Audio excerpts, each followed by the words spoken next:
Monsters burst into the city, tearing everything around them, and people screamed in panic, losing hope. Ivdrak fell from the heavens, a huge god of death with a shining eye, sowing terror with a single glance. He brought with him a demonic horde that rushed into battle with fierce roars and hunger in their eyes. The terrifying creatures raced through the streets, bones crunching beneath their paws, blood flooding the stone slabs. The deafening roar of Swarm overwhelmed the entire field as the monsters swept away the last of the defending units. The crowd of monsters didn't have time to reach the wall, the powerful explosion tore them to shreds. Ivdrak did not waver, his eyes flashed with anger, as if he longed for more carnage. Opposite him stood the strongest mages of humanity, gathered in one desperate line of defense. One of them clutched the light in his palms, blocking the path of the god of death with determination in his eyes. In response, a new horde roared from the depths, and the sky shuddered again with the cry of Swarm. The demons roared into battle, clashing with the mages in a furious meat grinder at the edge of the shattered world. The team of wizards raised magical circles, and the ground shook from the impending attack. At the chief mage's command, the circles burst into flames, the explosion knocking dozens of enemies to the ground with a wave of fire. He shouted Ivdrak's name with hatred and defiance, as if throwing a gauntlet in his face. The mage raised his hand, pointing at the enemy in the distance, and vowed, his slaughter was over. The mage shouted the command to prepare a combination spell, declaring that he would combine all 6 elements. He hurled the spell forward, condensed into a powerful beam that crashed into the ground with an explosion. The red-haired mage urged the others to follow suit, and everyone gathered, clenching their fists with tension. A huge surge of energy rained down on the enemy, mixing color and light into a destructive stream. With hope and drops of sweat on their faces, they froze, looking forward. Had they hit their target? The blast dust cleared, and from the puffs of smoke the grim figure of Ivdrak emerged again. He was floating above the ground, unharmed, as if the magic had not left a scratch on him. One of the mages exclaimed in shock, and the green-haired sorceress shouted to keep up the attack. They released streams of magic again, but the head mage hesitated, trying to figure out what was going on. Ivdrak remained motionless while the multicolored projectiles swiftly flew straight at him. The clots of elements struck Ivdrak, but he completely dispersed the magical streams with a single movement. Luke cried out in horror as he realized that their spells had simply vanished without doing any damage. Ivdrak rose into the air, emitting steam and contempt, asking if this was all they were capable of. He called the mages pathetic creatures, laughing at their attempts to destroy his domain. One of the sorceresses admitted with panic in her voice, their magic wasn't working, and asked Setsuna what to do now. Luke gritted his teeth, holding back despair, and whispered that there had to be another way to win. Setsuna and the others rushed to counterattack, but one of the allies was instantly cut apart. Insect-like creatures burst out of the puffs of smoke, surrounding the mages and tightening the ring of attack. One of the sorceresses realized in horror that their strength had run out, their mana was completely depleted. Some screamed in pain, others begged Setsuna to keep the enemies away, but panic had already overwhelmed the ranks. Huge claws pierced the mage's body, and his cry of pain echoed across the splintered ground. Luke, drenched in blood, froze in shock, staring at his dying comrade, unable to move. He exploded with desperate magic, shouting for the enemy to stop immediately and retreat. The creatures didn't respond, looming ever closer, and the light in his palms began to fade. Luke's eyes widened in horror as he realized things were spinning out of control. Luke collapsed to the ground bleeding, only to moan through clenched teeth. He struggled to get up, his face covered in blood, and the ruined city blazing behind him. His eyes were empty, his lips trembled, and blood dripped from his mouth in thick drops. The blazing landscape around him hummed with heat, and all that remained were charred ruins and loneliness. He slowly stood up, clutching a piece of his robe in his hand, looking forward with grim determination. Luke clenched his bloody fist and whispered with a shudder that humanity had really lost? Ivdrak towered over him and called all their resistance a pathetic, futile struggle. But stubbornness suddenly flashed in Luke's eyes. He exhaled that this wasn't the end. Through the pain, he rose and lunged forward with a roar, unleashing magic in one last dash. He slammed his fist into Ivdrak's chest, hitting with such force that the air around him exploded. A crack appeared in Ivdrak's armor, and his gaze became alarmingly intense from the unexpected damage.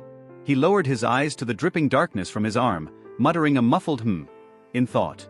Luke, bloodied and scarred, froze with widened eyes, unable to believe what he was seeing. He realized that the primitive spell had actually worked. Ivdrak recoiled from the blow.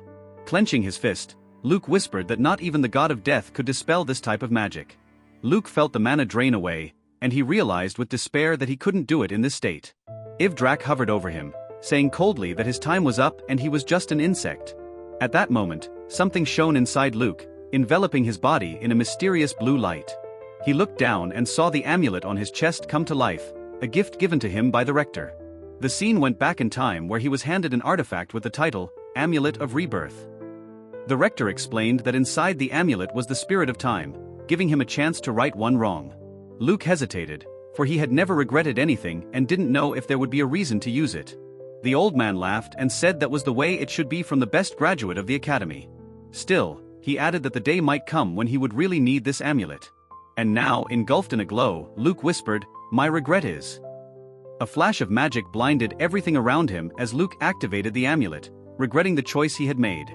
He vowed that this time he would choose the right magic and he would definitely win. When he woke up, he grabbed his head. Everything around him seemed familiar but wrong. Leo ran up to him and clapped him on the shoulder, telling him to wake up. It was his turn. Luke looked at him in confusion and whispered, "Leo?" Not believing his eyes. Luke remembered disappearing right before the god of death appeared and the end began. He looked around and realized, this was the Mage Academy, and he had found himself 10 years before the disaster. Clenching his fist, he vowed to reverse the defeat by wiping out the very name of Ivdrak. Leo nudged him in the side and asked why he was brooding in the middle of an important ritual. Luke stood up and headed forward, apologizing, knowing that this was where it all began. The students whispered, pointing at Luke and calling him a prodigy capable of several types of magic.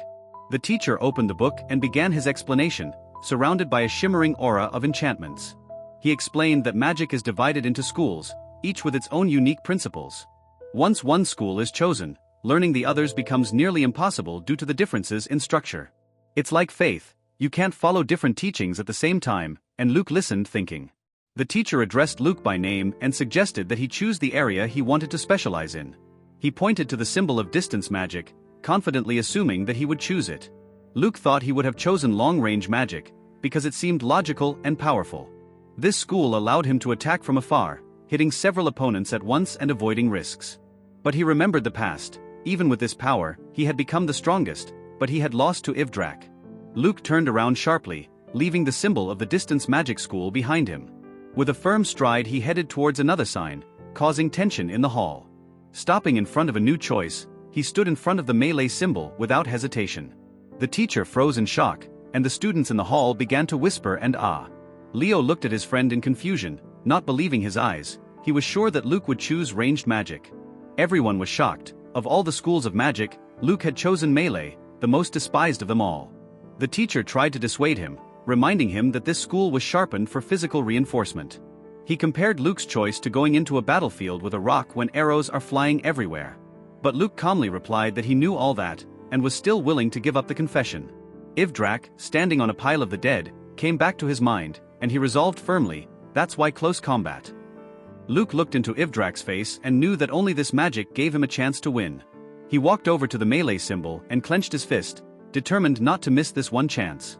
The teacher couldn't hide his fury, and the classmates in the hall gasped in surprise. The old rector was watching the whole event, not saying a word, but obviously understanding something. With strength in his eyes, Luke said, "With this power, I will destroy the god of death." Without blinking, Setsuna ran his finger over his skin, and the heat made the vapor swirl like boiling water. The symbol flashed on his hand, burning the flesh and magically confirming his decision like a seal of fate. The people around him were stunned. Some gasped in surprise, others only gasped in disbelief. With anger and noise, the book was smashed into the table, as if trying to shut up this audacious scene. Silas Arclight, gritting his teeth, said he wanted to hand it all over to him if he didn't go against it. Silas, turning purple with rage, yelled that he hoped to make Setsuna the greatest mage for his own glory. Setsuna calmly thought that in 10 years, no one would have any use for fame anymore. He could clearly see how humanity was doomed, and the god of death would appear in as little as 5 years. Despite his memories from the future, he realized that he had no experience in close combat yet. Looking around in the noisy crowd, Setsuna began to look for where the melee magic class was located. Setsuna looked around for Leo, but he was nowhere to be seen among the students. He approached a senior student, asking politely for directions to the right classroom. He was surprised, but agreed to help, and they hurried down the corridor. As Setsuna walked, people around him began to whisper, squinting and whispering behind him. Some snickered, saying that since he had chosen near magic, he might not be a genius, but an idiot. Setsuna noted bitterly that his students looked at him differently now, just because of his choice of magic. He sighed and decided to find the right place himself, remembering that there was a map in the academy's garden. Walking leisurely down the alley, he suddenly heard a loud shout of a spell that broke the silence. His gaze focused sharply. He realized that there was a battle going on somewhere nearby. Someone had attacked a girl on the sidewalk, and flames rumbled down right at her feet. The girl shouted furiously for the thing to be returned to her, breathing heavily with excitement and anger. She clenched her fists and reminded them that the brooch had been given to her by her mother, investing her with care and faith. The boys scoffed, stating that the brooch was a mana artifact and in her hands it was just a trifle. Setsuna watched silently, mentally figuring out how one melee student would stand up against 3 long-range mages. One of them, smirking, offered to take the item by force, releasing fire as if demanding a duel. The guy mockingly blurted out how she was going to fight their magic with only melee combat. The girl abruptly snapped out of her seat, dodging a flaming spell that almost grazed her. The enhancement spell gave her body speed and strength, the foundation of any melee combat. But even with that magic, she was powerless if the enemy stood too far away and wouldn't let her near. Clenching her teeth, she angrily reminded herself that her mother had saved up for this brooch for years, and she would not give it up without a fight. The magical blade flashed in her hand, spinning streams of energy and preparing for battle. Setsuna recognized the melee spell, but doubted if it would be enough to defeat these bastards. The girl got into a fighting stance, while one of the guys scoffed as if shaking with fear. He, snickering, shouted out that she wouldn't even get him with such a tiny blade. In response, she rushed forward, but a stream of fire met her point blank, knocking her down. A fiery explosion knocked the girl to the ground, and the loud laughter of the mockers echoed through the garden. The guy with fire in his hand gloated that she couldn't even scratch him. He jeeringly compared her struggle to her pathetic life, empty and without accomplishment. The girl, arms spread out, lay on the ground as another charge of flame rushed toward her. But before the impact caught up with her, something rushed past at lightning speed, tearing through the air. The girl's eyes reflected the flying projectile of fire, and she froze in anticipation of the impact. In an instant, Setsuna was in front of her, halting the attack and scattering the fire around her. The attackers were dumbfounded, faces twisted with horror. No one had expected such an intervention. Setsuna calmly asked the girl if she knew where the close magic class was and asked her to show the way. She stared at him in shock, giving out only a confused, "What?" One of the students recognized Setsuna and shouted his name in a panic, looking at the guy and girl. Everyone stared at the glowing mark on his hand, the symbol of choosing near magic. The guy with the fire in his hands grinned, declaring that he could beat him up now without holding back. He rekindled the flames with gusto, anticipating crushing Setsuna right in front of everyone. Setsuna nonchalantly admitted that close-range magic was indeed weak, but immediately added, "However." Setsuna, looking ahead, finally realized, the point is not the magic, but how you use it. He firmly decided that the outcome of the battle did not depend on the school, but on the mage himself. The girl screamed in panic, trying to stop him, warning him that his opponents were seniors. But the one had already rushed forward, and one of the mages shouted that it was too late now. Setsuna centered his mana in his legs, activating his physical enhancement, and prepared for a lightning-fast throw. Setsuna dodged the fiery attacks with ease, leaving flashes and swirls behind him. He was glad at this speed, he could safely dodge even dense fire.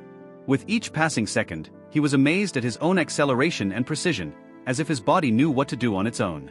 He grinned, reminding his opponent that he could do nothing but throw fireballs. The guy with fire in his hand shouted angrily, not realizing how Setsuna was moving at such speed. The fire blasts rumbled one after another, but Setsuna slipped through them like a shadow, elusive and fast. The enraged mage yelled at him, calling him a rat, and clenched another charge of blazing mana. The fiery projectile flew from his hand and flew straight at Setsuna, leaving a fiery trail behind it. He dashed forward with lightning speed, maneuvering between attacks with frightening precision. In a single motion, his mana blade sliced through the air in flames, heading for the target with a furious slash. The flames were extinguished, and Setsuna stood in the middle of the charred footprints, holding a flickering mana blade in his hand. The opponent cried out with a wild expression, not believing that his spell had been shattered in midair. The girl, stunned, asked if it was really possible to dissect magic as if it were something physical. Setsuna calmly pointed out that the key to victory was not strength, but the ability to control mana accurately. He looked at his blade and thought that this spell was far more useful than he had first expected. The enraged mage roared that he would hit Setsuna even more powerfully now, despite his friend's warnings. He pushed his comrades away, ordering them not to interfere, certain that there was no stopping him now. In the same instant, everything went dark, and the air shuddered with a sudden surge of mana. The mage's eyes widened in panic. He didn't even have time to realize what was happening. Setsuna was in front of him in a split second, before the spell was even fully formed. Setsuna clenched in a leap, and his fist glowed with a blinding charge of pure mana. He put the power into a punch called Mana Fist, aiming it precisely at his opponent's chest.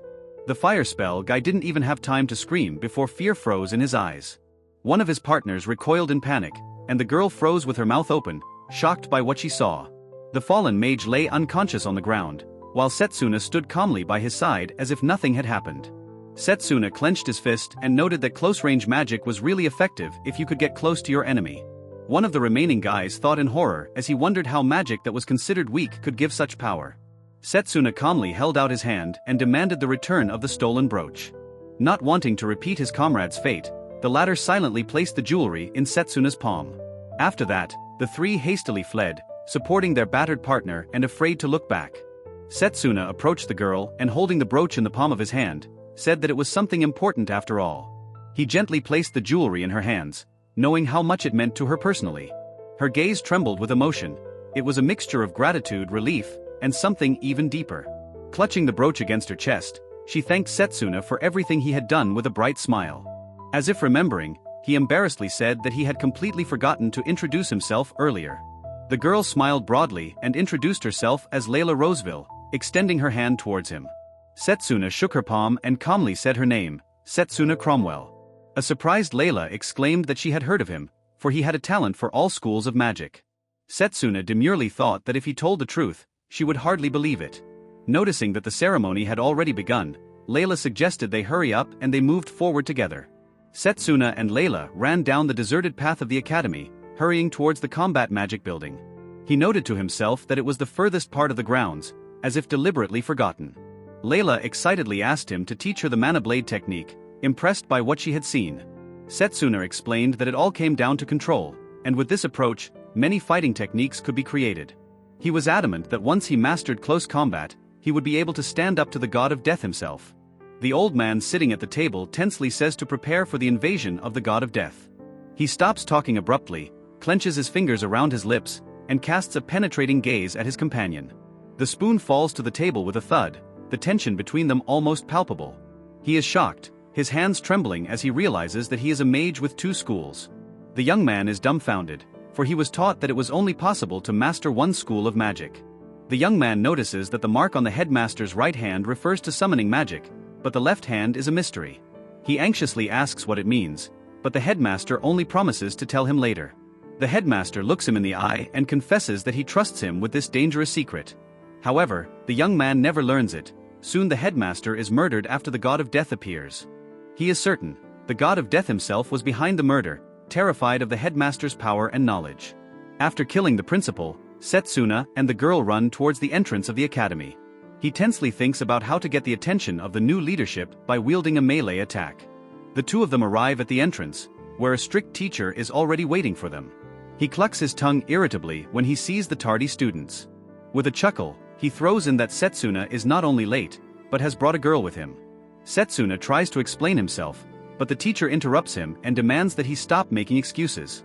He wryly states that the days of Setsuna bragging about his grades are long gone. Moving closer, he rudely pokes his finger into his chest and calls him a melee pariah.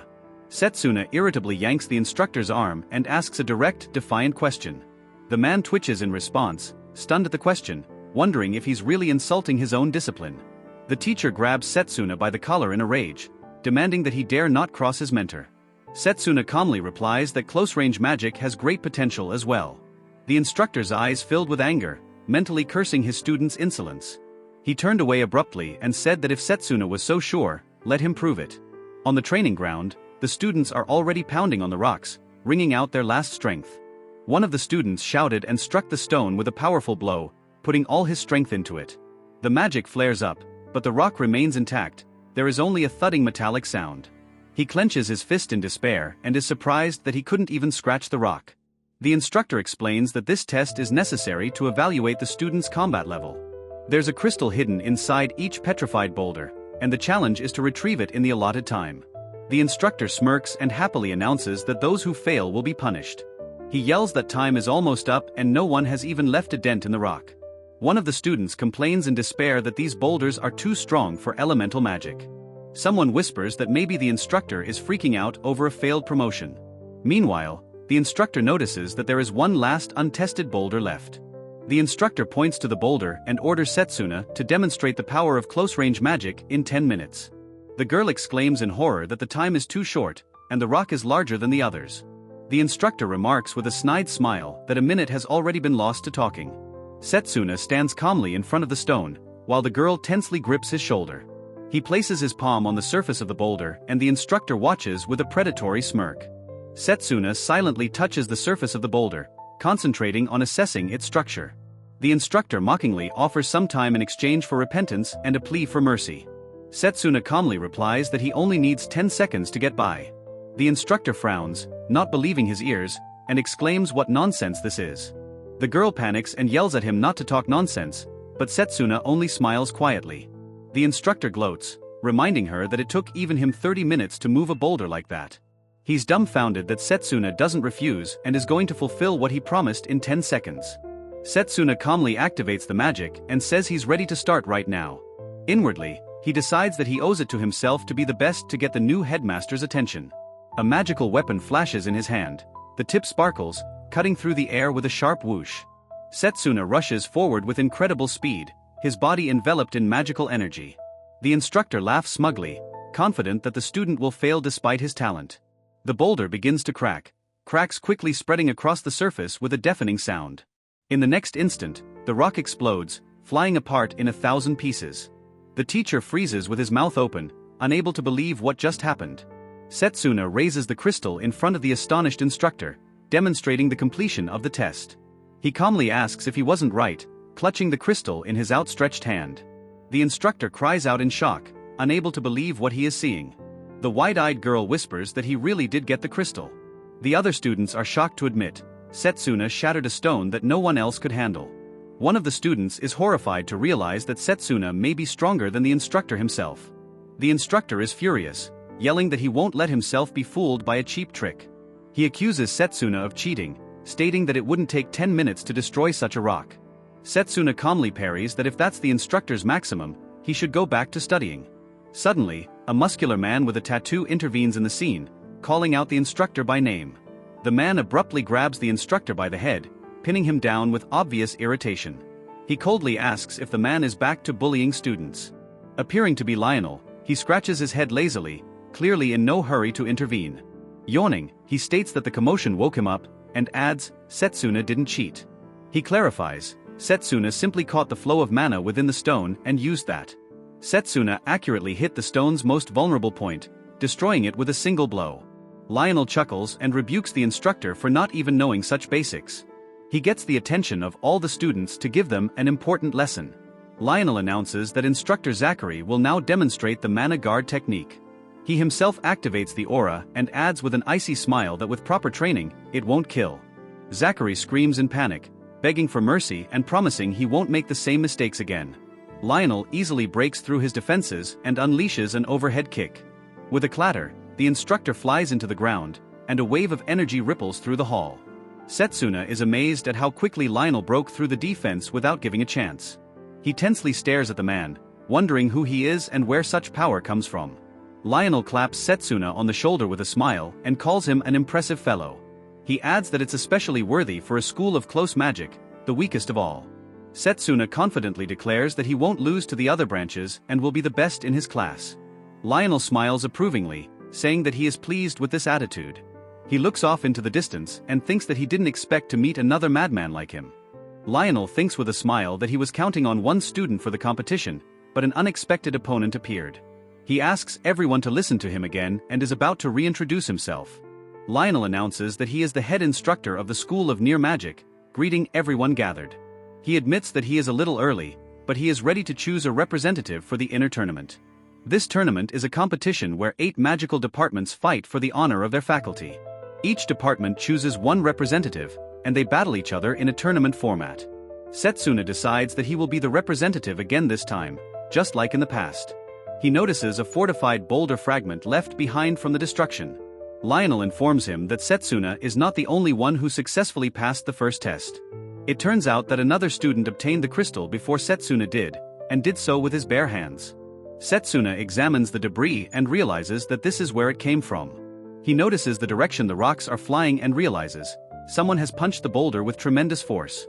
A second participant appears before him, a confident and tough student named Drago Okred.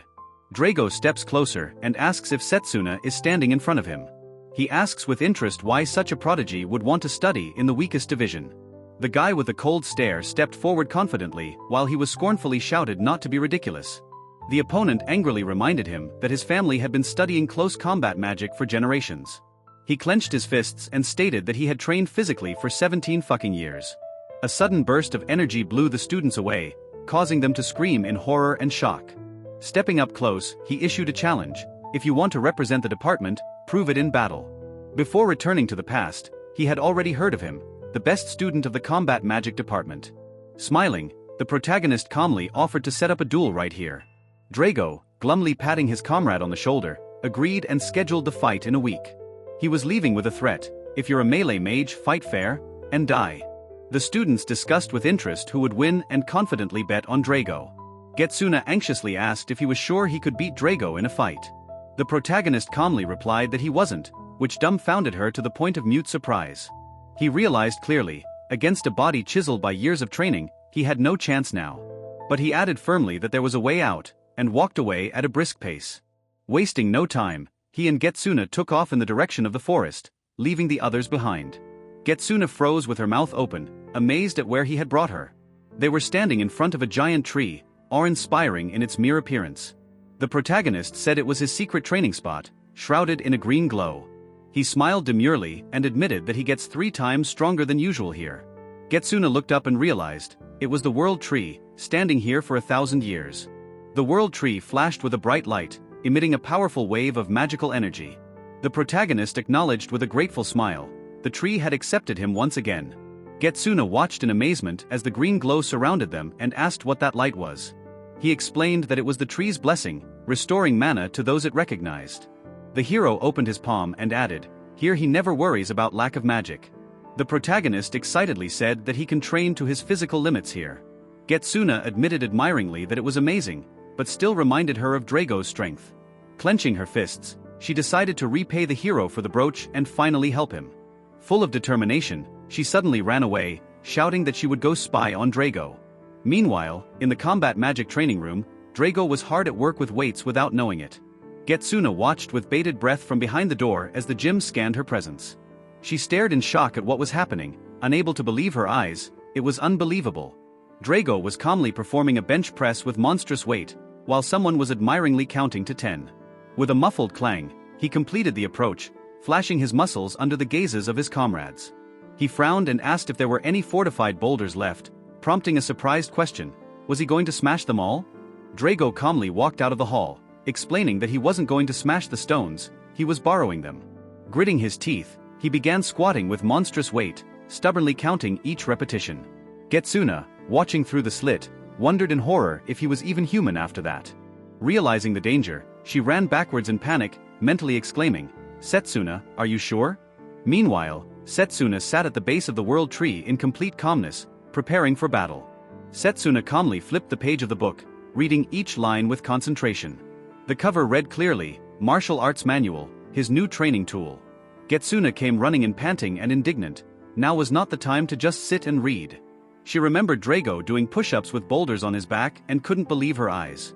Setsuna confidently replied that it was also part of the training, and his eye glowed with magical light.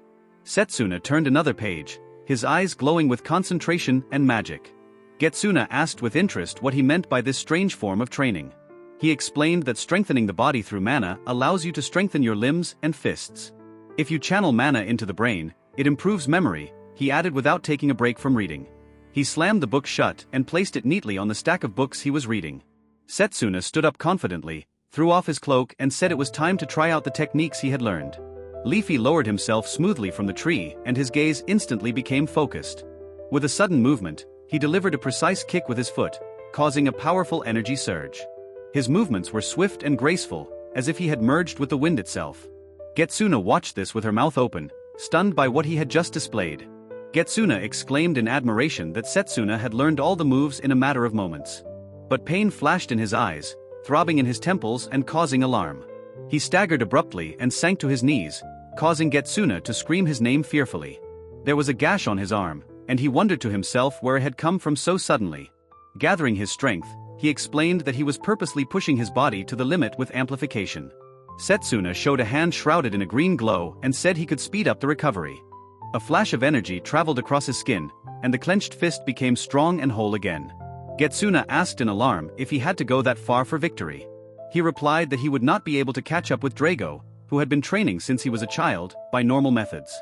With fury in his eyes, he stated that he would repeat the process 1,000 times in the remaining week. Setsuna smiled slightly as he remembered.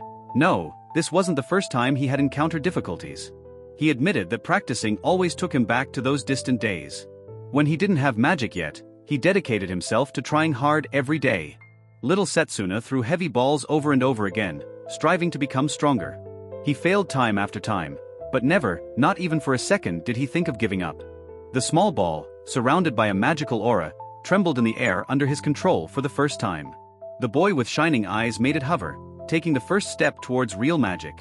Getsuna smiled and said it was all bearable as long as he could see progress. She and Getsuna continued their training, practicing the techniques in sync and with full effort. She watched from the sidelines and thought that everyone thought Setsuna was a born genius. Setsuna strained to perform push-ups with a heavy 5-boulder weight on his back. Clenching his teeth, he did the 10th push-up with the last of his strength, his eyes glowing with determination.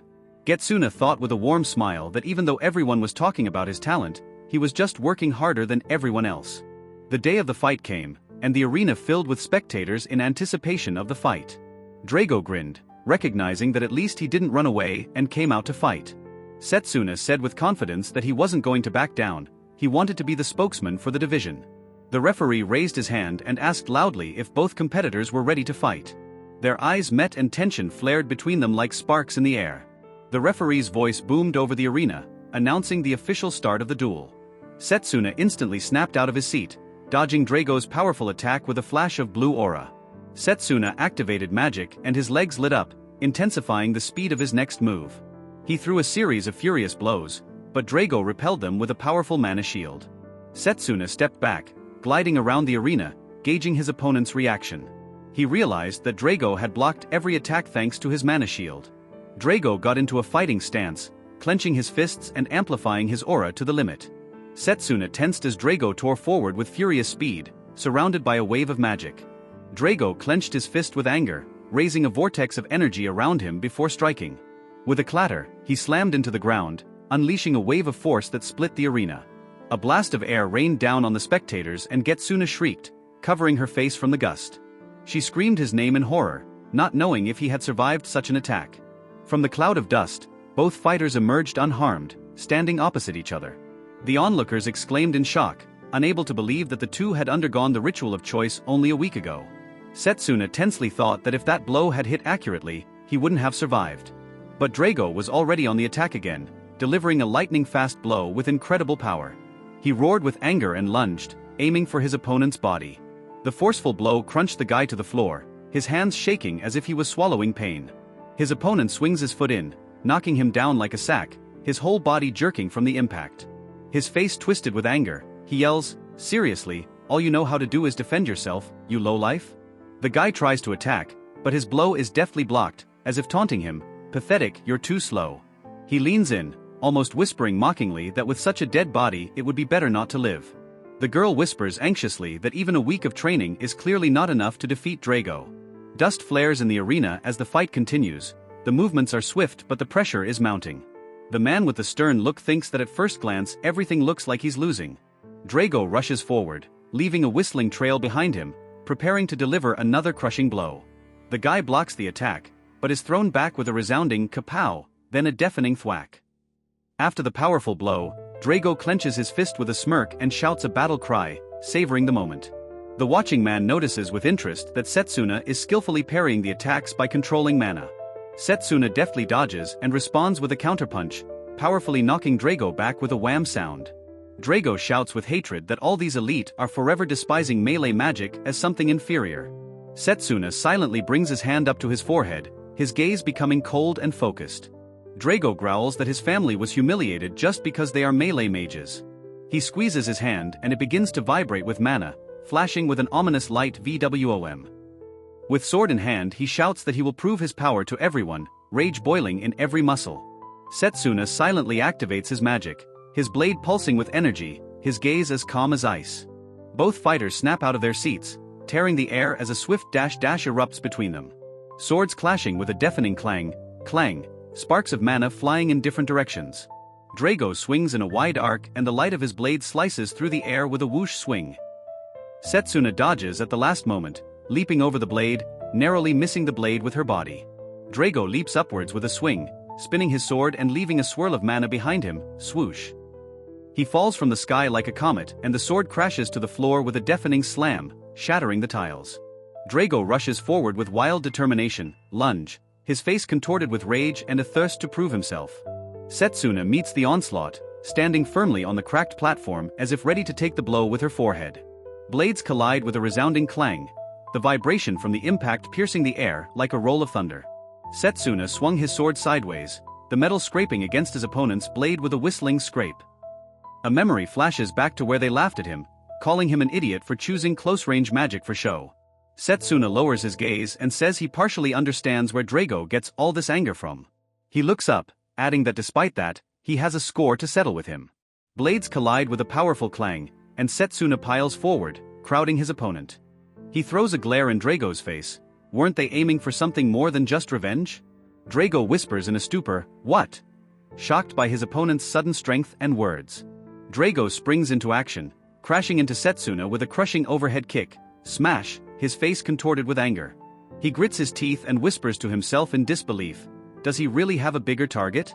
With a roar of Rara, he rushes forward again, bringing his full weight down on his opponent.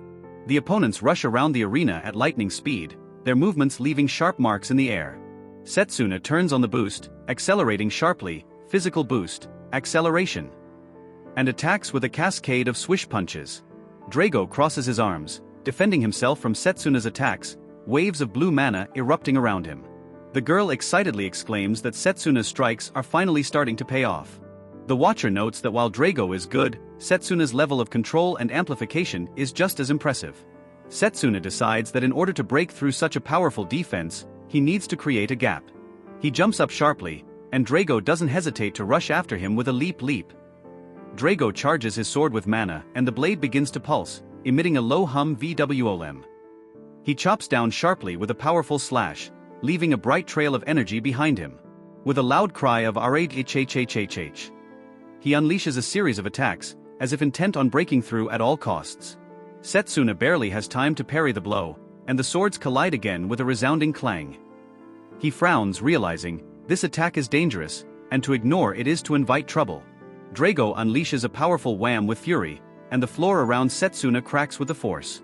Setsuna lands in front of him, ready to retaliate, but there's something about the look on his face that makes him suspicious. Drago thinks with triumph that he's finally cornered him, he won't run away now. Veins swell in his arm, muscles tense to the limit, he clenches his fist, preparing for the final thrust. He explodes with a cry of RHHHHHHHH. And his body pulses with rage, clenched fists shaking with power.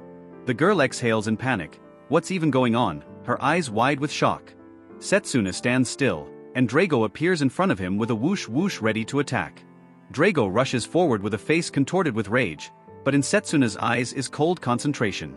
He swings wildly, swing, but the target suddenly disappears, leaving a void.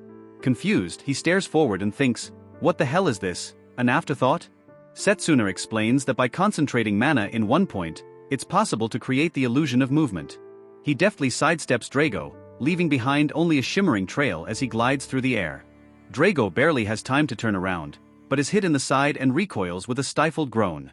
Setsuna looks him coldly in the eye and tells him it's time to end this fight. Drago throws himself forward with a furious swing and Setsuna meets him stoically, ready for the final attack.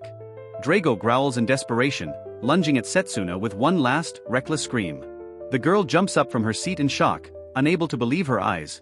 The outcome is too sudden. The man watching with the cigar ponders whether Setsuna took advantage of his opponent's moment of attack. The referee raises his hand dramatically and announces that the fight is officially over. In the arena, Setsuna stands victorious, while the defeated Drago lies powerless, victory confirmed. The girl raises her hand with a shout of joy, her eyes shining with delight. Setsuna has won. But suddenly Drago's hand twitches on the ground, causing the crowd to catch their breath. He struggles to get up, groans hoarsely, and rests on the floor trying to stand up. The audience is shocked that he is able to move at all after such a blow.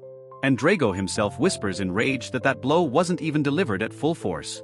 Drago lowers his head and realizes with anger that Setsuna had restrained himself from crippling him. He stares in disbelief as Setsuna holds out his hand, offering help without words. Gritting his teeth, Drago raises his eyes and demands an answer. What are you fighting for, tell me? Setsuna freezes, hesitating for a moment, as if testing his own answer. He says that he fights to never lose to anyone, to never lose anything. Setsuna calmly holds out her hand and says she will become even stronger, stopping at nothing. Drago smiles weakly and admits that he now realizes the source of his strength. He bows his head and admits defeat, calling Setsuna by her name, honestly and without offense. He thinks to himself that with such spirit, Drago will be an indispensable ally in the coming battle. The mentor approaches and notes respectfully, not everyone would dare to fight Drago so closely. The referee raises Setsuna's hand up and announces that he will become the representative of the close magic department. A few days later, Setsuna approaches the academy building where a new task awaits him. His mentor warns with a chuckle that it's not his place to say it, but it's best not to cause trouble. Setsuna nods and briefly replies that he's not going to, then pushes the door open with a thud. He turns around for a moment, his gaze calm, but deep down a premonition of change is ripening. Several mages in white robes turn around, their gazes wary and tense. One of them remarks with a lazy chuckle, wondering if near magic is also involved this year. He adds with a sneer that Setsuna just doesn't have an ounce of shame, and smiles smugly. Setsuna notices the crest on his robe and realizes that he is a representative of the magic department. Someone else enters the room abruptly, their footsteps rattling on the floor, breaking the silence. The mage from the charms department approaches with a smirk and declares that he will be Setsuna's first opponent. He scoffs, saying that in 100 years, close-range magic has never won a competition. But suddenly his face contorts in shock as Setsuna kicks him, and he falls sharply. Thoth grabs his leg with a groan, and Setsuna looks up at him glumly. He coldly remarks that the charm department seems to have such a peculiar way of saying hello, and clarifies if he did it right. The guy in glasses cries out sharply as his opponent presses his heel into his foot with vicious precision. He instantly jumps up, face twisted with rage, and lets out a shriek. He's been pissed off. The protagonist looks at him coldly and confidently, calmly declaring that he will be the winner. The enraged guy can't take it anymore and rushes forward, clenching his fists and leaping from his seat. He yells with a frothing mouth that he should not even dream of winning, rage pouring from his eyes. The furious opponent shouted, but suddenly the footsteps of someone important interrupted the tense moment. A tall man with long hair intervened, praising their zeal but telling them to conserve their strength. He slowly approached while the students lined up in rows escorted him with glances. The protagonist watched him carefully, remembering that he had appeared in his past life as well. He mentally noted that they had finally met. The principal himself was standing in front of him. The headmaster stepped forward, stood majestically before the students, and silence fell in the hall. Carol declares with a radiant smile that she is honored, and promises to prove herself in battle. The hero recognizes her as Carol from the summoning magic department, still as boisterous and bright. He remembers how he fought her in a previous life and realizes that she is not to be underestimated. The principal congratulates everyone on becoming department representatives and praises their talents. After the congratulations, the director announces that, as already announced, the bouts will be one-on-one. He shows the tournament grid. The 8 participants are randomly assigned to different types of magic. First into the fight is the protagonist, using melee combat, against an enchantment mage with a frenzied stare. Then the healer, who relies on miracles, will fight a grim archer who keeps enemies at a distance.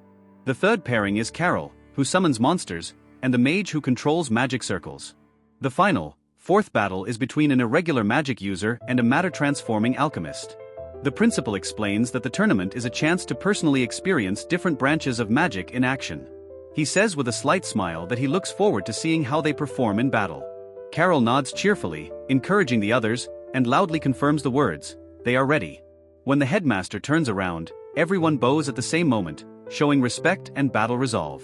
After bowing, the protagonist realizes, this is his only chance to speak to the headmaster.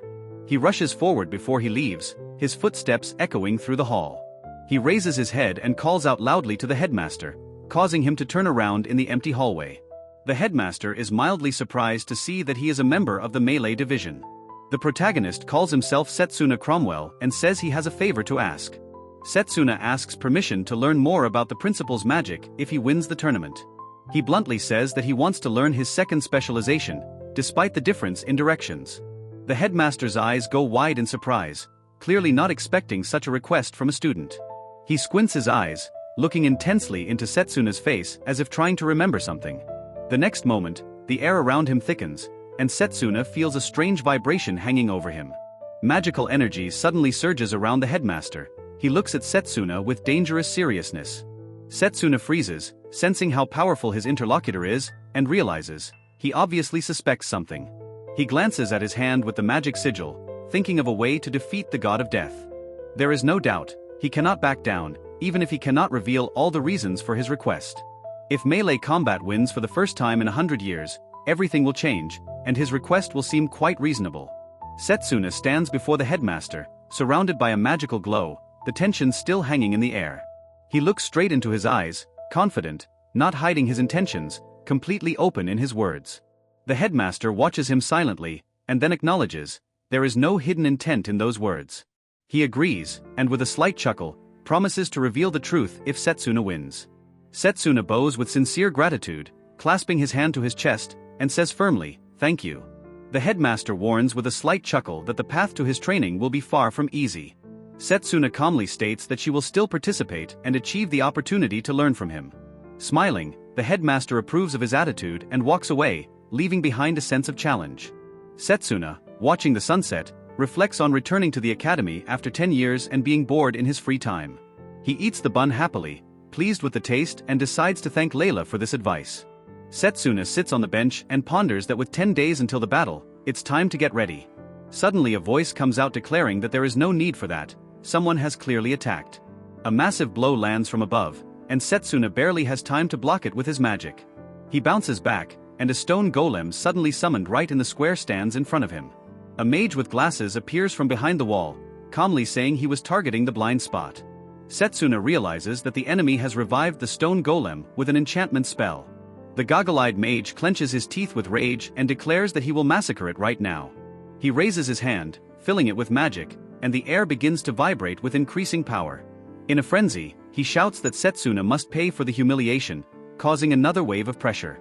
Setsuna replies, with cold determination, that he is to blame for what is happening. As the bells ring out in the square, an army of golems approaches Setsuna. The goggle-eyed mage irritably stops the attack, muttering that he doesn't want to look like he's finishing off the week. He pulls his creatures back, the stones settling into the ground with a clatter, dissipating the tension. Setsuna is coldly thrown back, crushing him even more in the official fight. He watches the departing man carefully, recognizing to himself, the man is indeed bloody gifted. Setsuna remembers irritably how he calmly made him drop the bread on the ground. The next day, the instructor gathers everyone to break up the fight between Setsuna and Drago. He asks if they have realized their weaknesses, and both students answer in the affirmative. Drago answers first, admitting that he had poor control over both his mana and his emotions. Then Setsuna honestly says that he was physically inferior. Drago was stronger than him in strength.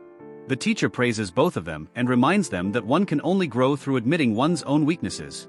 One of the students asks if this fight is part of the preparation for the upcoming tournament. He confirms and says that Setsuna's first opponent is Noel from the enchantment department. Since golems have physical form, fighting them is similar to a melee fight. The instructor gives instructions.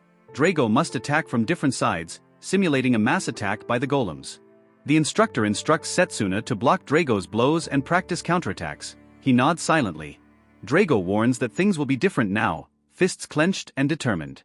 Setsuna replies with a smile that that's exactly what he expects. He's ready for a serious fight. Drago takes off, rushing forward at breakneck speed, leaving a trail behind him. Both are tense, one attacking and the other waiting for the right moment. Setsuna is the first to lunge, aiming his fist forward with a precise and measured motion. He tries to guess the direction of Drago's strike, suspecting an attack from the right. But Drago suddenly changes trajectory, and Setsuna is surprised to realize the mistake.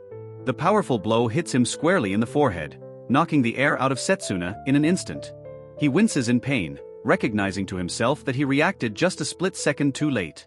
The instructor praises Drago with a smile for finding the perfect balance between speed and strength.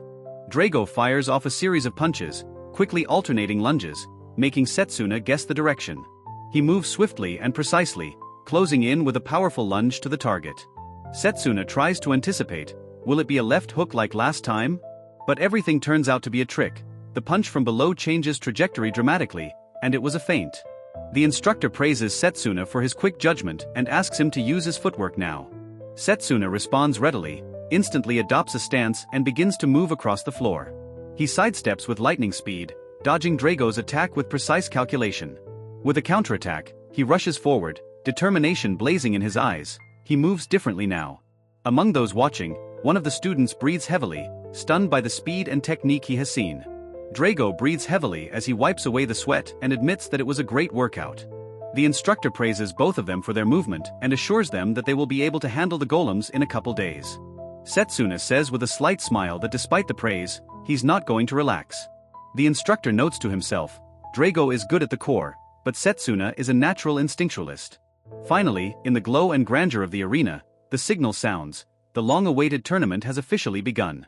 The crowd is buzzing, the tension in the air is almost palpable. The bloody 781st Elmridge Academy tournament is about to begin. A gray-haired mage with a stern face towers over the audience, solemnly announcing, the 8 faculties have fielded the best. A contestant enters the arena, back straight, step firm, and the roar of the crowd and anticipation in the air. A guy with a gambling smile waves a plaque and asks who they will bet on. The outcome is supposedly obvious. In the front row, someone is greedily clutching bills, demanding that Setsuna surprise everyone and break the bank. Setsuna turns his head, noticing Akhtar arriving, who is immediately discussed by the other students. One of them says that the winner of the current fight will most likely face him next. The host with the microphone announces excitedly, the arena for each fight is chosen at random. This time the space changes with a whoosh, a vast, sultry desert appears in front of the audience. A grin appears on the smug guy's face, sarcastic that even luck has turned its back on Setsuna.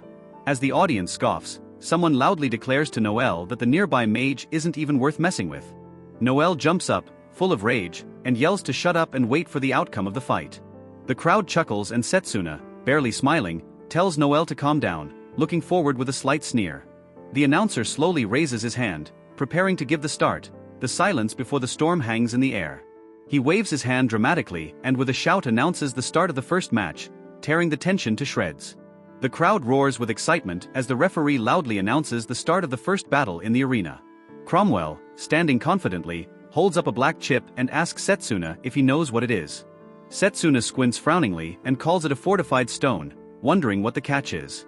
Cromwell clarifies with a smirk, this stone is the basis for creating golems that feed on the sand of the arena.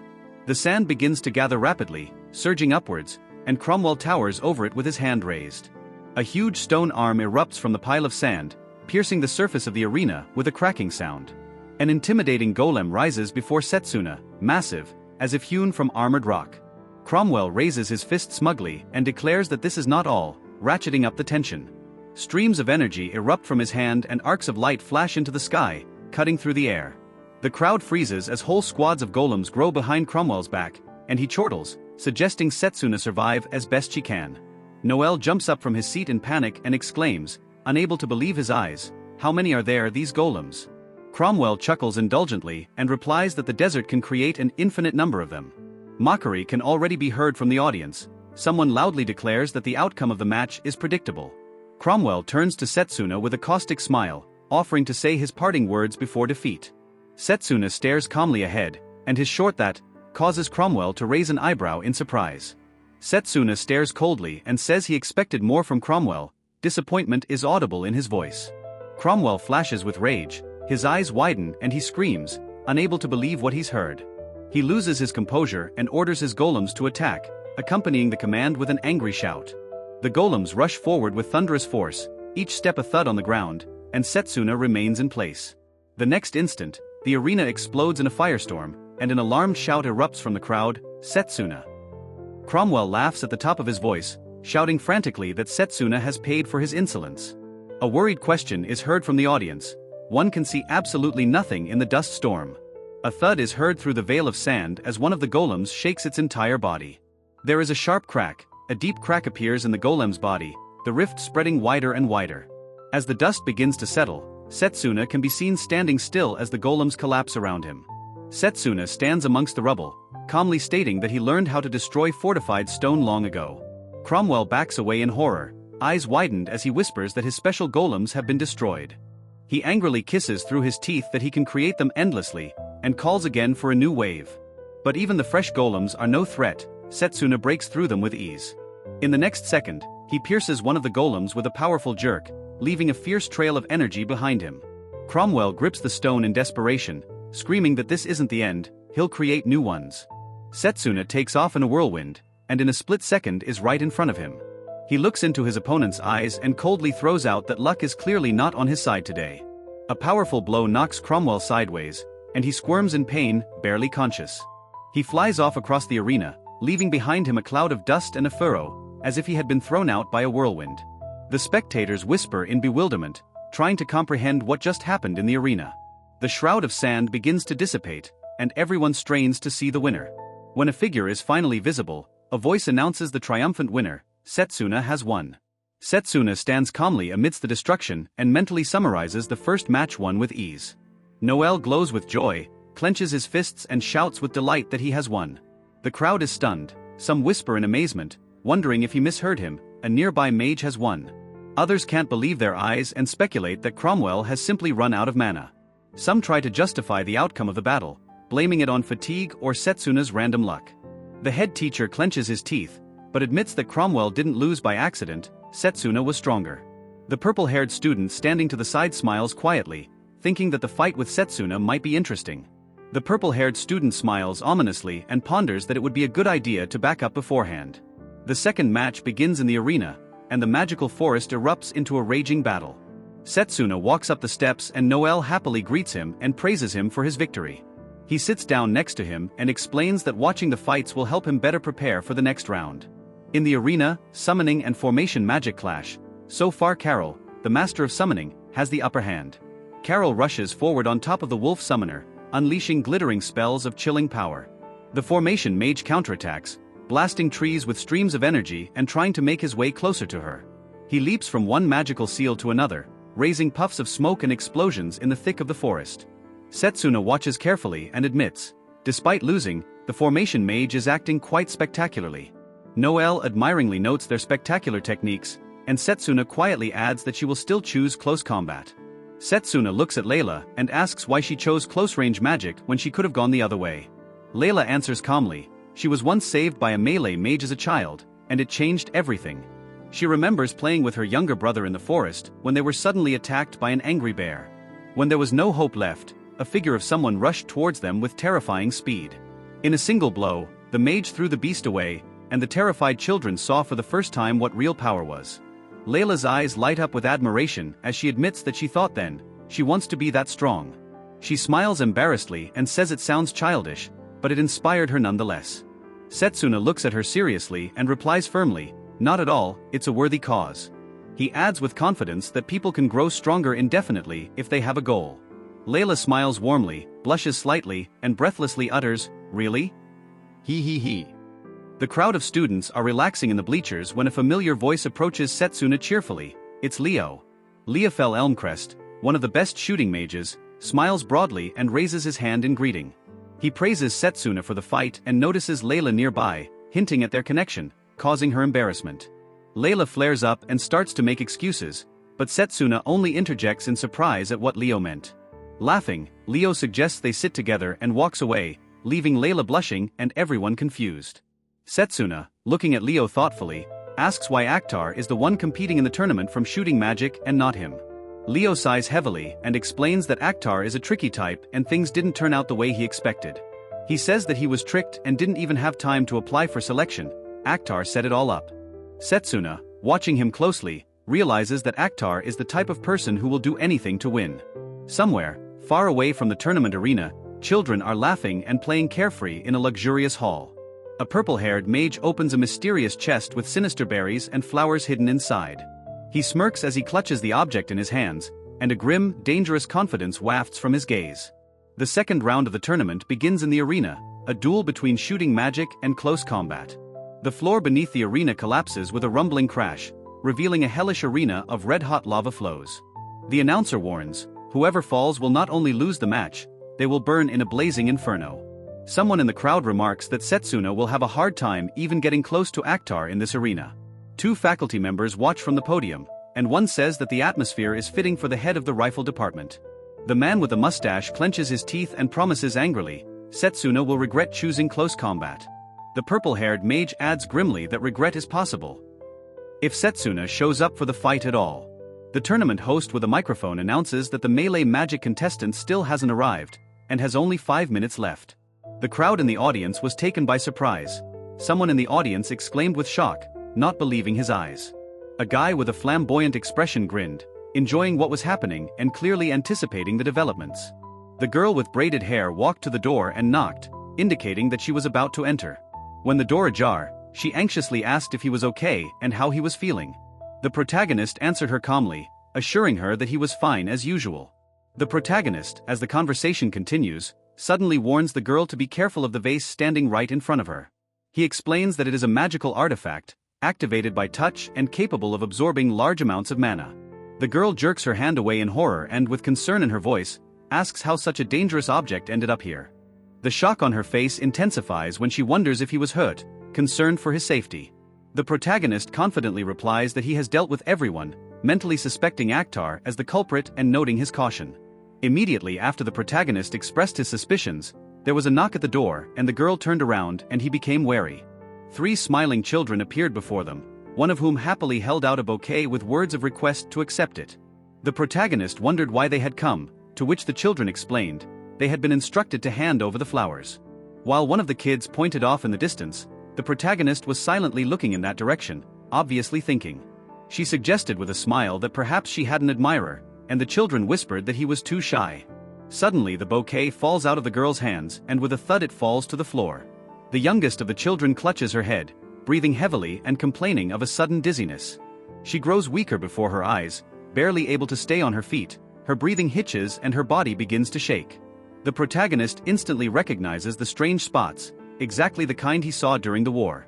Without a second's hesitation, he abruptly takes out the bouquet with a kick of his foot, pushing the danger away from the children. The protagonist runs up to the children and anxiously asks what's going on, explaining that it's the poison of a plant called venenum. The boy begins to weaken as well, holding his mouth and struggling to stay on his feet. The next second he passes out and all the children are on the floor, with the girl trying to support them. As he hugs one of the girls, the protagonist realizes with anger that someone has used innocent children as tools. He realizes that they need to be treated immediately, but only a healer mage can deal with such poison. Setsuna is horrified and asks if the children's lives are really at risk, and receives confirmation from the protagonist. He earnestly advises her to stay away, warning her that the poison could spread to her as well. Setsuna lowers her gaze, then stubbornly rises from her knees and declares that she'll be fine. She pulls out an artifact from behind her belt and with determination in her voice asks her to believe in her this time. The protagonist recognizes the object in her hand, it's the same artifact he's seen before, and guesses its true power. Setsuna closes her eyes and warmly remembers her mother putting a healing spell in the brooch just for her. Rising above the floor, she activates the artifact, and a powerful stream of green energy envelopes all 3 children. One of the girls moans weakly, and dark patches begin to disappear from her skin, as if the poison is receding. The protagonist is relieved to notice that the spots are actually starting to lighten right before his eyes. Setsuna says that her mother gave her the brooch in case of an emergency, and she didn't expect this to be the moment. The protagonist is relieved to thank Setsuna, looking at her with warmth and respect. He resolutely clutches the dangerous bouquet in his hands, shrouded in magic to keep the poison from seeping out. Grabbing it, he rushes forward, leaving Setsuna and the children behind, assuring them that he will deal with the remaining threat himself. He knows that the venenum releases the most poison when it's in bloom, there's no time at all. But if he tried to destroy the bouquet right now, in front of the crowd, the poison could spread to everyone around him. The poisonous fumes are already beginning to seep out of the bouquet, enveloping the flowers in an ominous smoke. The protagonist grits his teeth and runs forward, despite the burns and stains appearing on his body. He reaches a lone tree in an empty clearing and decides to destroy the bouquet here. The poison continues to bubble up, spreading faster and faster, the flowers almost fully opened. Gathering his strength, he throws the bouquet upwards, unleashing a powerful energy blast to tear it apart in midair. The protagonist gathers all the power, forming a powerful energy blade and aiming it at the sky. With a scream of rage and determination, he releases the blow, aiming it straight at the flying bouquet. The flowers poison and petals instantly burst into the air, twisted into a spiral of magical energy. A moment later, a blinding light flashes under the tree, illuminating everything around him with a green glow. Exhausted, he slumps to the ground as waves of purifying energy slowly descend around him. The crowd in the arena begins to stir, the hum of voices echoing through the stands in anticipation of the melee representative. In the spectator rows, one of the students suggests with a chuckle that he may have gotten scared and fled.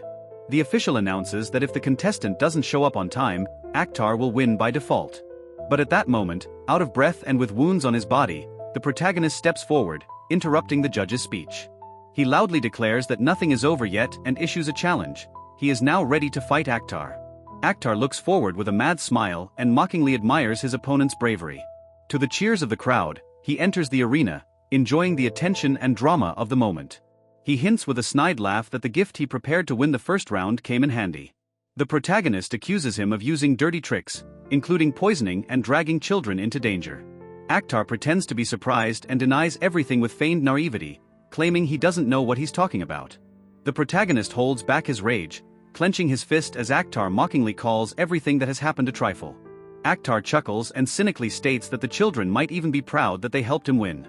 With rage in his voice, the protagonist shouts his name, not hiding his anger and contempt. The referee, meanwhile, announces the official start of the second and decisive round of the duel. Akhtar immediately activates a powerful spell, shouting the name of the attack, Storm Bullet, and triggers the magic. The protagonist barely manages to dodge, but a series of explosions still hit him and he flies back in pain. In the stands, one of the observers notices that his mana is unstable and wonders if something happened to him along the way. Meanwhile, the hero himself realizes that although the Tree of Peace has nearly cleansed his body of the poison, residual toxins are still hindering his movement. Struggling to keep his balance, he dodges the following attacks, which rumble past and crash into the arena. One of the explosions explodes under his feet again, and he is forced to bounce backward, right into the heart of the raging flames. Akhtar shouts with excitement that he is just getting started, and unleashes his magical attack with renewed vigor. Explosions tear up the arena one after another, and the protagonist barely manages to dodge, avoiding direct hits. The commentator notes with a concerned tone that it is almost impossible for the melee representative to switch to attack. Meanwhile, backstage, a certain man smirks smugly, pleased that things have worked out in Akhtar's favor. He confidently speaks Setsuna's name and declares that despite her efforts, victory will still not be theirs. The protagonist, breathing heavily, worries about the children and wonders if Layla has already returned to help them. Akhtar intensifies his spell with manic joy, noticing that his opponent can't concentrate on the fight. Tired and silent, the hero realizes his thoughts are distracting him, but he can't shake it off just yet.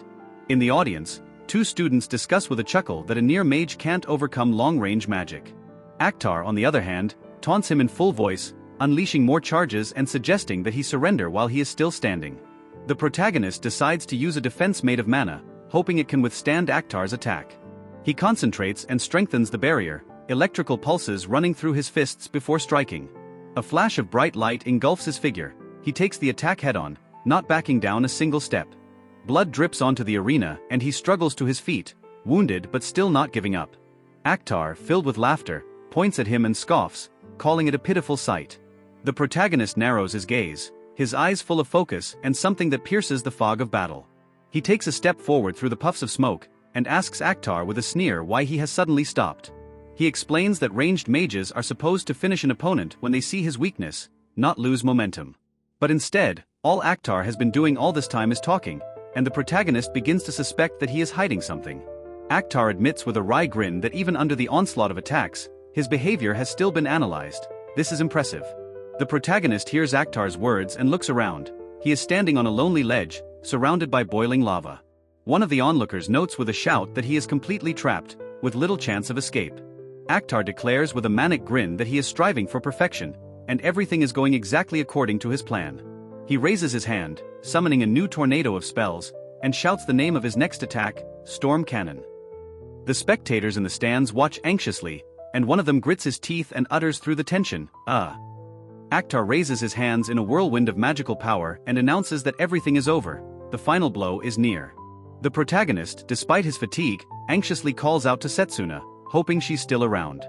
Setsuna reassures him with a radiant smile, informing him that the children are safe and everything is under control. Hearing this, he straightens up, standing on his cliff, and mentally prepares to put everything he has left into the fight. He clenches his fist, mana surging through his body, and he decisively declares that his preparations are finally complete. Actor stares in shock, his face contorted. He can't understand where all that mana came from. The sword guy explains with cold-blooded certainty that he's been strengthening his body and purifying the poison all this time. He chuckles, throwing in the fact that while Actor was panting and freaking out, he himself was only getting stronger. Actor bursts into a scream, hysterically yelling that this is nonsense because he can barely stand on his feet. From the podium, a fat-assed, shouting man yells with foaming at the mouth, ordering Actor to finish him off. Actor, unleashing a furious whirlwind, unleashes a crushing spell on the guy with a battle cry. The guy clutches his sword, realizing that there's nowhere to run and almost no mana left. Gritting his teeth, he rushes forward into the midst of the vortex, determined to strike one last blow. Wounded, angry and inhumanly focused, his blade shrieks through space. He delivers a chopping blow through the storm, spilling everything he has left into this one attack. Actor screams in utter horror, unable to believe his eyes. The attack didn't go as he expected. The guy with the short hair shouts with shock in his voice that it was Setsuna who deflected the blow. Actor screams with exertion, his body convulsing as he tries to hold back the onslaught of destructive force. The vortex explodes with a rumbling explosion, covering Actor as if the elements themselves had rained down on him from above. And then, through the flames and smoke, Actor throws himself forward in a frenzy, shouting furiously that he was not the one who dug his own grave. Actor, breathing heavily, raises his head and sees Setsuna swiftly flying towards him with his sword. Setsuna says with icy determination that if anyone was wrong, it was Actor who underestimated him. Actor panics, stammering, and begins to mumble an apology, but his voice trails off in fear. Setsuna delivers the final blow, shattering all resistance and finally killing his opponent. Standing over the defeated Actor, Setsuna calmly tells him to apologize to the children, not him. As one of the observers lights up a cigarette, the other cheerfully states that he knew it would go down this way. He suddenly freezes, noticing something strange, and there's a disturbing look of incomprehension in his eyes. The ground begins to crack under Setsuna's feet, and the massive arena crumbles to pieces with a deafening crunch. The two guys in the crowd jump up in horror, realizing that both fighters are about to collapse. The blocks come crashing down into a blazing failure, and Setsuna and Actor's bodies fly with them. Screams come off their lips as both fall into the failure, rocks crumbling and magma billowing below. Setsuna notices that Actor is already unconscious and realizes that he is in mortal danger. He sharply pushes himself off the rock, using what little strength he has left to reach the falling body. At the last moment, Setsuna grabs Actor's arm, clinging to the edge in the blazing chaos. With worry in his eyes, he grits his teeth wondering if he was too late to save him. The girl calls out to Fenrir with a shout, her voice sounding harsh and commanding as if giving an order. A huge beast appears out of a flash of magic, rushing down through the vortex of light. The guy below realizes with amazement that it is summoning magic that Carol is using. The crowd in the stands immediately erupts in cheers, the spectators jumping up, delighted at the turn of events. The paw of the summoned beast crashes to the ground with a thunderous crash, as if the very fury of the heavens had descended upon the arena. Carol smiles fondly at Fenrir, who calmly lays down beside her, obedient to the call. She turns to Setsuna with a soft smile, apologizing for the intrusion and hoping he doesn't mind. Setsuna sees her laugh, and Carol admits with slight embarrassment that she was glad to have intervened in time. He thanks her politely, looking straight into her eyes, expressing his sincere appreciation. Her full name comes to mind, Carol from the recruitment department, the top favorite of the intramural tournament. Setsuna stands next to Fenrir, in her thoughts assessing Carol's strength and preparing for the fight ahead. Someone in the crowd whispers in amazement, not believing that he has won again and wondering how this is possible. Another student suggests with doubt in his voice that it can't be luck alone. The girl says anxiously that if he does win, it will be a complete coup. And on the dais, an elder with a beard faintly smiles, watching with interest. The furious mentor with a face full of rage curses Actor, calling him a useless lowlife. He points forward menacingly, shouting that Setsuna Cromwell will regret what happened. Setsuna receives praise from the student on the podium, and a lively buzz can be heard in the crowd. He approaches the red-haired girl and asks with concern how the rescued children are feeling.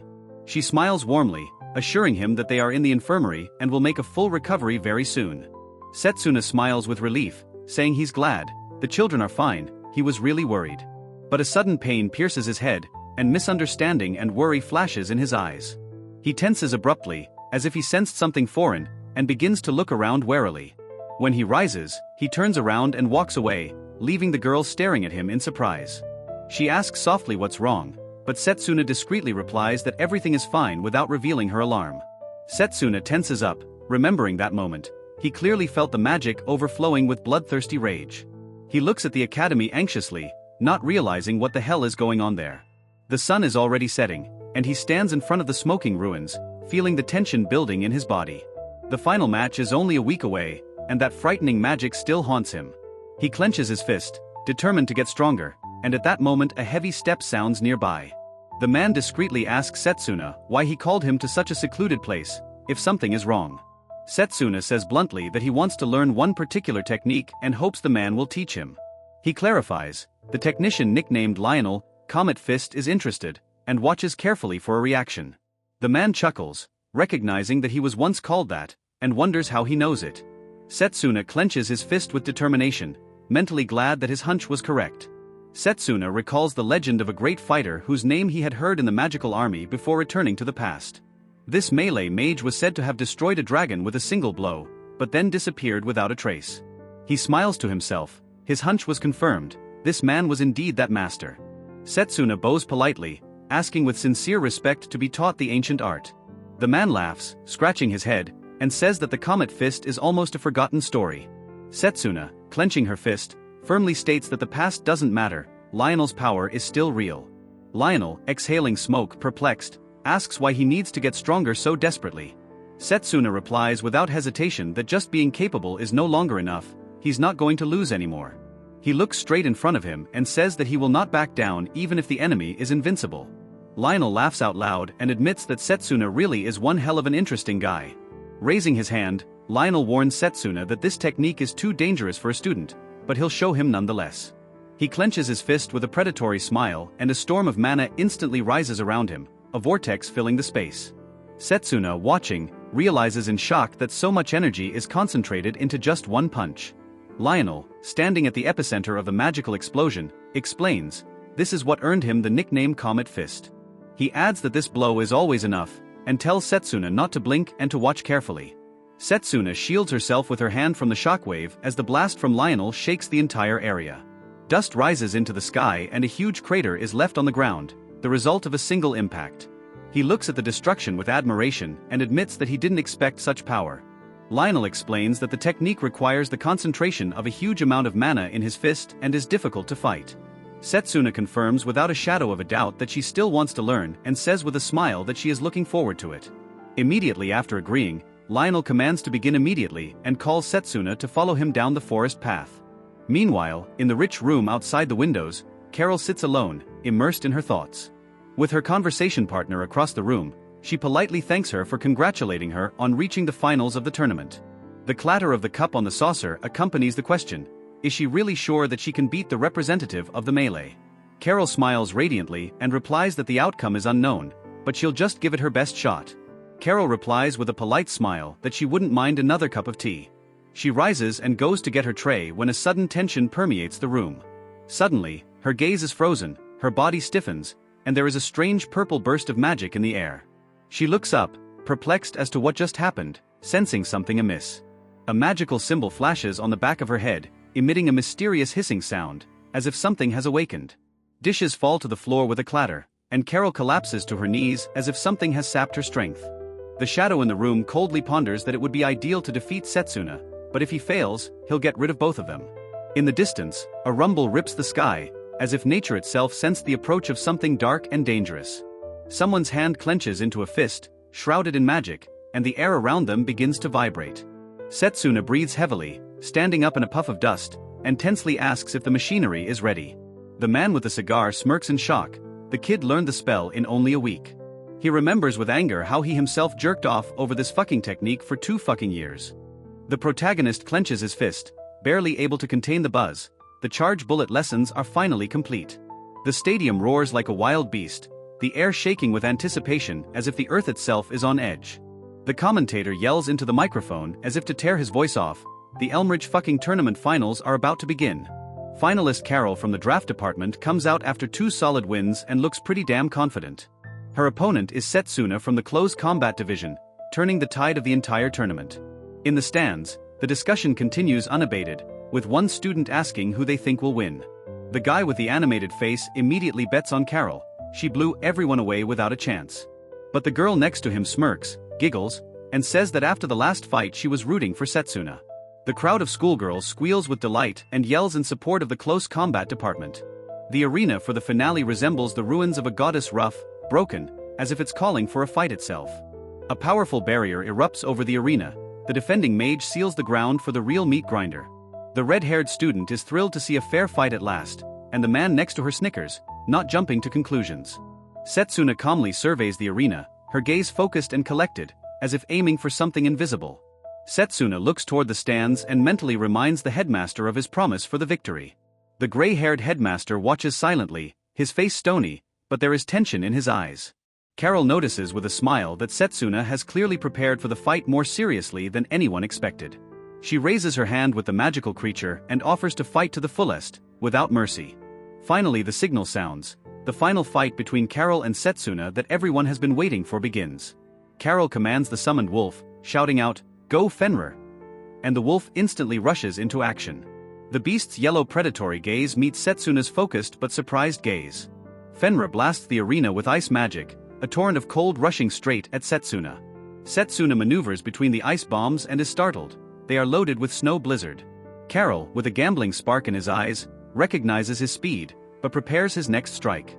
Carol, standing on Fenrir's back, shouts to Setsuna that the slightest mistake will be fatal. Setsuna activates his enhancement magic and dramatically increases his physical strength tenfold.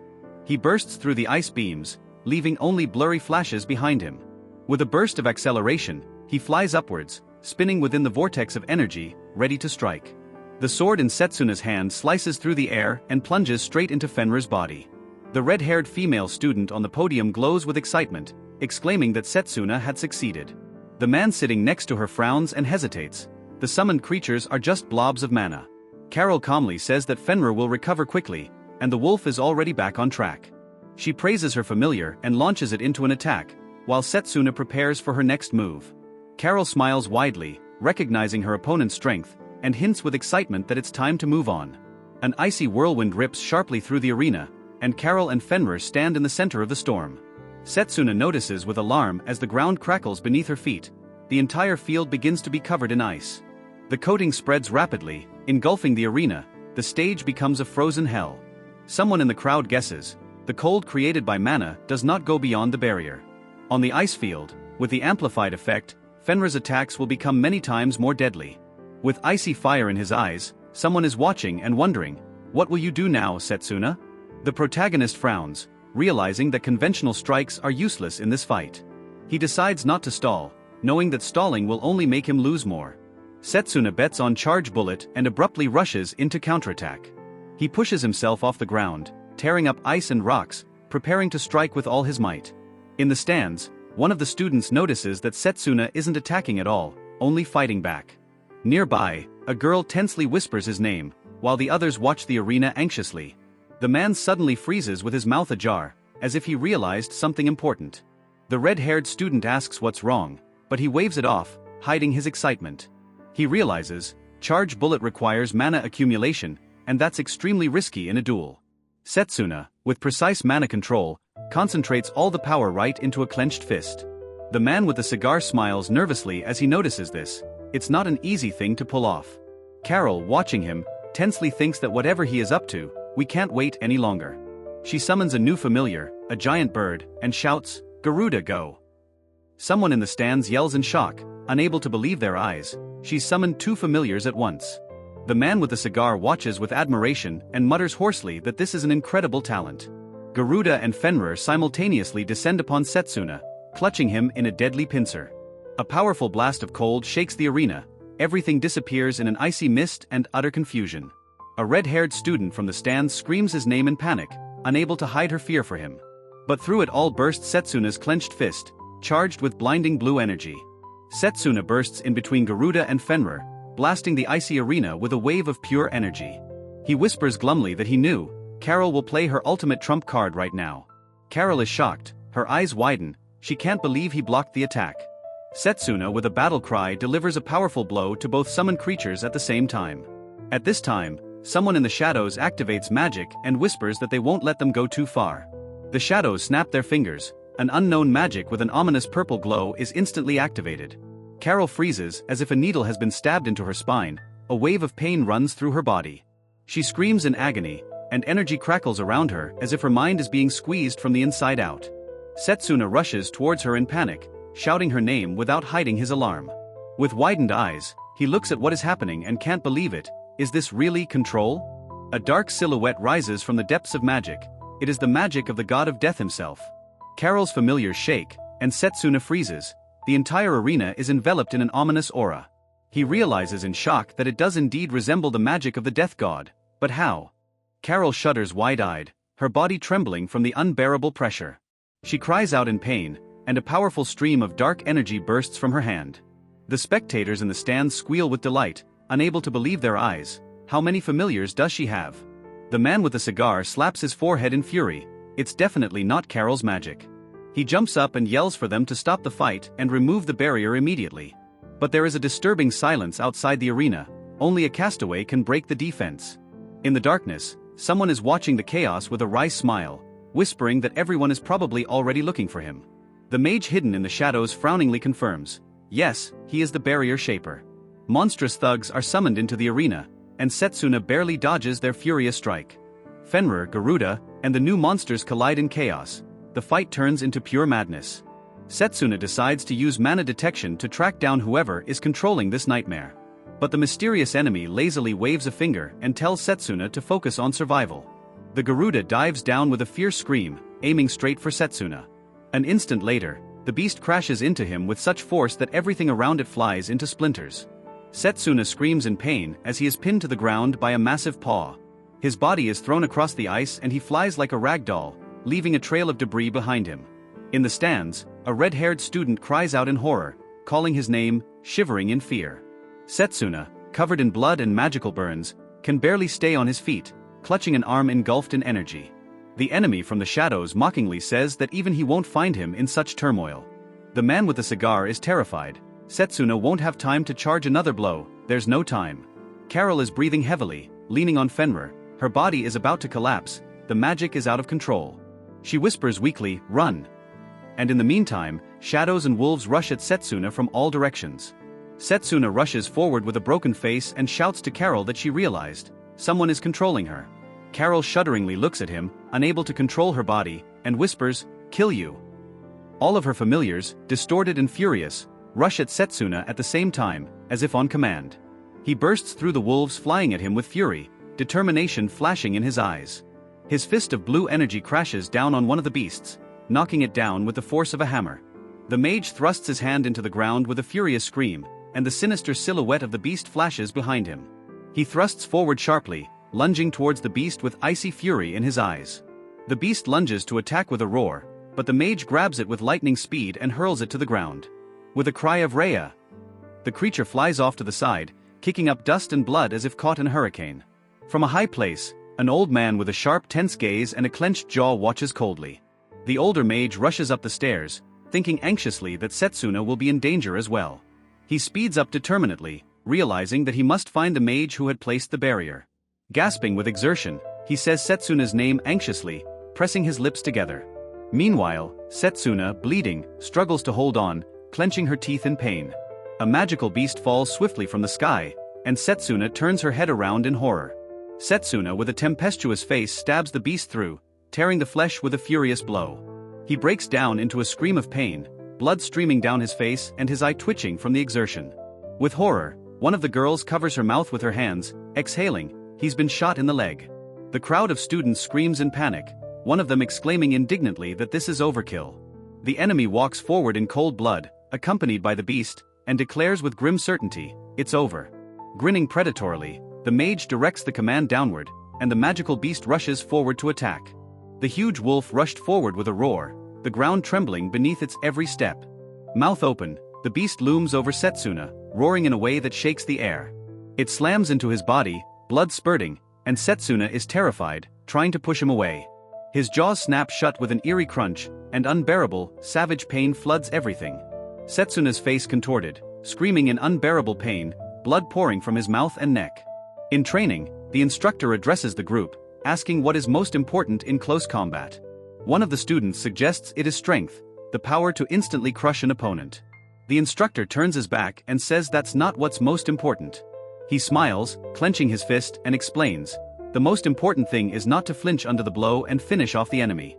Setsuna stands among the students and asks discreetly for the teacher to have some pity on them. The wolf claws at him with a snarl, and he struggles to squeeze out a hoarse sound. Pressing his lips together and trembling in pain, he whispers, the defense working, barely keeping himself on his feet. His hand erupts in a stream of magic, amplified by the defense spell with a furious burst of energy. The wolf flies backwards from the explosion of power, and Setsuna is left standing, surrounded by the glow and the bodies of his enemies. One of the spectators realizes in shock, Setsuna's hand must be destroyed, but he is still fighting. Setsuna, seized by a surge of mana, rushes forward despite the beast looming over him. He realizes that he cannot allow himself the slightest weakness or he will be torn apart. Amongst the crowd, the disciples call out his name in a daze, shocked by his steadfastness. Setsuna clenches his fist and shouts furiously that he will end this fight in one blow. Setsuna, gritting his teeth, shouts charge bullet, and lunges down with crushing force. His spell collides with the enemy at point-blank range, exploding with a fierce flash right in its face. The sphere of energy punches through everything in its path, shattering the ground and sending his body flying. He presses his hands into the floor to keep from recoiling, covered in the glow of the mana that erupted. The opponent, thrown back by the blow, somersaults through the air, spinning helplessly in a blue vortex. After the crushing blow, the girl tumbles downward, losing control of her body in flight. Setsuna catches her upright in her arms, holding her carefully so she doesn't hit. Weakly opening her eyes, she moans softly in pain, but remains conscious. Setsuna exhales in relief as he looks at her and thinks he's glad she was saved.